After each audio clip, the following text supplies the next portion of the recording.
BTR गभर्नमेन्टनि प्रमद बर'नि हायार्ड किलार नामा बिसोरलाय हायार्ड नामा दाहार लानाय मानसि गावथारगोन नामा बिसोर जि थोरसियाव जादों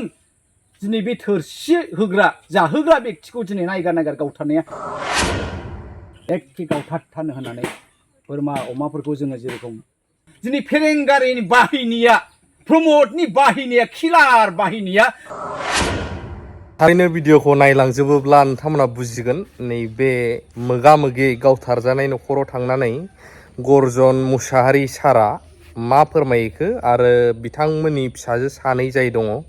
बिसिनि थाखाय बिथाङा गावनि साइडनिफ्राय मा गेदेर हाबाफारि लाखो जुदि न'खरा गनायोब्ला फोरोंनाय गावनि फरायसालियावनो आरो लोगोसे माखासे मानि खोथाखौ सारा बिजिरदों जायखौ नुदों पाब्लिकआबो जाहाथे नुयो जोंथ' खौरां लाबोग्राल'सो दा बेवहाय बिथां मानव गेदेर गर्जन मुसाहारि सारा गावनि पलिटिकेल सार्थनि थाखायल' नङा दा गावनि पलिटिकेल हान्जानिफ्राय नङालासिनो गावनि हानायनिफ्राय गावनि साइडनिफ्राय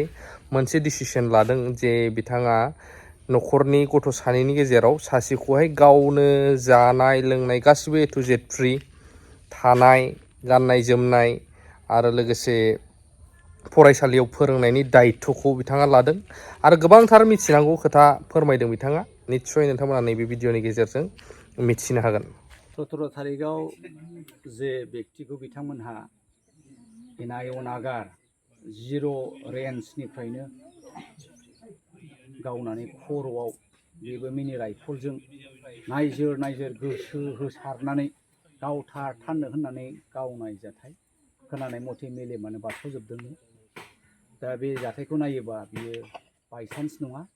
बेयो प्रिमेडिटेटेड एखे गावथारथारनो होननानै बोरमा अमाफोरखौ जोङो जेरेखम आलासिफोर फैयोबा होसो होसो बुथारनाय सुथारनाय बेबायदि गावथारनाय जाथाया दिनै खोब लाजिनांथाव आरो सोमोनांथाव जादों जाय प्रमद बर' बिथाङा बिटिआर एकर्डनि उनावहाय बर'लेण्डआव सान्थि आरो गोजोन क'क्राझारखौ बिथांमोनहा गोजोननि फुरि गोजोननि डिस्ट्रिक्ट पिसफुल डिस्ट्रिक्ट होननानै नामाकरन लायो जेराव जेराव मिथिं दावथिं जायो बाहाय लाजिया फांजिया होननानै लायो बियो बे सान्थि बे मानि सान्थि जाखो बे मानि गोजोननाय जाखो जाय बे मिरौ जिरौ बेक्तिफोरखौ बे ओनसोलनि बेक्तियानो मेक्सिमाम आन्दलन प्रमदनि आन्दलनाव नेशनेल हाइवे ब्लकेट खालामबा बिथांमोनानो दोबै दोबै बुजिया सोमजिया बिथांमोना थांनानै न' बड'लेण्ड न' रेस्ट जोंनो नांगौ आलादा रायजो मोनाबा जों जिराया जों गोजोना होनग्रा दा बेफोरबायदि गावनि आन्दलन खालामग्राफोरखौ दिनै प्रमदनि बाहिनिया फेरेंगा मोना मा बेबायदिनो गामि हाग्रा सेर सेरनि गामि खना खना थांनानै इन्दि बेरे खालामग्रा गोसो बोयो जबरदस्ति लांग्रा बिसिनि ओनसोलावनो बिसिनि न'फ्रावनो थाखोमानानै बिसोर आन्दलन खालामनाय मानसिफ्रा दिनै गाव जेराव जादों जि थोरसियाव जादों दिनै बे थोरसि होग्रा जाहोग्रा बेक्तिखौ दिनै नायगार नायगार गावथारनाया बे फेरेंगानि हाबा जाबाय नामा दिनै फरेस्टनि मन्थ्रि फेरेंगाया मानो क्लियार खालामा एनजिअ नङा बियो एनजिअनि गावाखै फरेस्ट डिपार्टमेन्टनि अके फरेस्ट डिपार्टमेन्ट बबे केदारनि माब्ला एपइन्टमेन्ट जाया फेरेंगाया बेखौ होनो हागोन नामा नंखायथार बियो एखे नंखायथार जों मिथिगौ आसाम गभर्नमेन्टआ दिनै फरेस्ट डिपार्टमेन्टआव मानसि नांगौ गोदानै रिक्रुइट खालामनो हाया मा खालामो बिसोर एनजिअफोरखौनो बाहायो थाइसे थाइनै होनानै दिनै बिसोरनो अस्त्र होबाय गावनो होननानै जुदि बे फरेस्ट डिपार्टमेन्टनि नङा बेखौ प्रुफ होनो हाया बियो सोर बे अस्त्र लाग्रा बेक्तिया सोर मा बे हायार्ड नामा फेरेंगा गभर्नमेन्टनि बिटिआर गभर्नमेन्टनि प्रमद बर'नि हायार्ड किलार नामा बिसोरलाय हायार्ड नामा दाहार लानाय मानसि गावथारगोन नामा बिसोरलाय ना उग्रपन्थी फिनानै दोनदों उग्रपन्थी फिदों नामा अस्त्र ट्रेनिं होनाय दा बेसेबां दुखुनांथाव दिनै बे नानियानै उन्दै उन्दै हिनजावसा दङ बे गथ' सानैखौ सोर नायगोन बिनि बिसिखौ सोर खांगोन सोर फिगोन मैया दाखालिसो रनिखाथायाव जोङो नुबाय सासे बेक्तिया गरिब नेहात बेक्तिखाय माजों जाहोनो दंब्ला गानहो जोमहोनो जि गैया गानहोनो जोमहोनो जि दङब्ला लेखा कलेज स्कुलाव फरायनो लेखा माबा बेबस्था खालामनो हाया स्कुलाव थांहोनो हाया दिखा नांनानै गावनि गथ'खौ फानबाय दिनै बे थासारियावबो दिनै फेरेंगारिनि बाहिनिया प्रमदनि बाहिनिया किलार बाहिनिया दिनै बर' फिसाफोरखौ आनै थानै गावथारनाया बेखि मोनसे मोजां जाथाय जादों दा आं खोब दुखु मोनदों जोङो कंग्रेसनिफ्राय मोनसे बे न'खरनि जानानै बे फेमिलि जानानै जोंनि बिखा गावनाय कन्डलेन्सखौ जोङो जासिदों जोंहा जेबो राव गैया दिनै जेबो आवाज गैया आसाल' खालामदों आनान गसाइ बिनान गसाइ जायहा जोंखौ सोरजिदों बे सोरजिगिरि इसोरा बे न'खरखौ नायथों जाय बिथाङा थैनानै थांबाय बिनि फिसा सानैया मोजां सोलोंथाइ मोनथोंसै भबिष्यतआव मोजां मानसि जाथों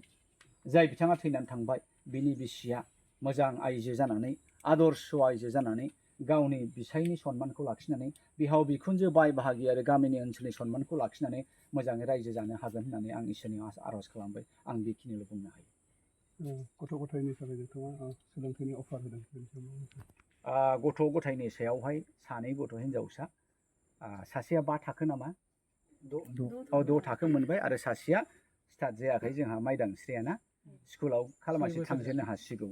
दा जाय हक आङो मोनसे अफार होदों बे न'खरनो जायखिजाया बे सानै हिनजावसानि मादाव सासेखौ आङो बिथांमोनहा जुदि आंनो फोरोंनो हरोबा हस्टेलाव दोननानै बिनि जानाय थानाय गाननाय जोमनाय कमप्लिटलि फरायनायनि खरसा थानाय जानाय गेदेर गोलाव खालामनायनि खरसा आंनो फोरोंगोन क्लास 10 सिम आरो दा आङो बे अफारखौ बे न'खरनो होलांबाय दा बियो बिथांमोननिसो बे अफारखौ आजावो आजावा खिन्थु आंनि थोरोबनिफ्राय बे कंग्रेसनि नङा बेक्तिगत गर्जन मोसाहारिनिफ्राय बे अफारा सानै हिनजावसानि मादाव आं सासेखौ क्लास 10 जाजाबसिम फोरोंगोन गाननाय जोमनाय कमप्लिटलि दायथ' आंनाव थागोन जुदि न'खरा गनायथियोब्ला नोंथाङा बबे इनस्टिटिउसनाव सोलोंथाइ आंहानो गावनिनो स्कुल दंखायो बे स्कुलनि JKSS बेजाले मिसन स्कुलनि आं गोरायुं आङो बे स्कुलावनो फोरोंगोन आरो आंनि हस्टेलावनो आङो दोनगोन बबेयाव दं बियो जियागुरियाव क'क्राझारनिफ्राय 9 किल'मिटार गोजान बारा गोजान नङा लामा सेरावनो ओमफ्राय जोबनायाव बेनो दुखुलाय मोनो गोबाङाथ' खोथा बुंदोंल'सो नाथाय मालासिमाव मा जागोन फिस रेकर्डखौ नाहरमारोब्ला बिदि जाबाय थायोब्ला खायफा बुङोब्ला दुखु मोनो जियानो जाया आं बै मोनसे सिगांनि चेनेलावहाय जायफ्रा वाट्सएपआवबो चेनेल खुलिजासै दाना सोरनाबाफोर जायाबा गोदानै डाउनलड खालामफिन आनइनस्टल खालामनानै दा वाट्सएप चेनेलखौ बोरै खुलिनांगौ वाट्सएप चेनेलनिफ्रायबो बोरै फैसा खामायनायनि चान्स फैगासिनो दङ जायफ्रा गोसो गुदुं बिसोरनि थाखाय आरोना आं बै आंनि मेन चेनेलावहाय हगारदों नायनो हागोन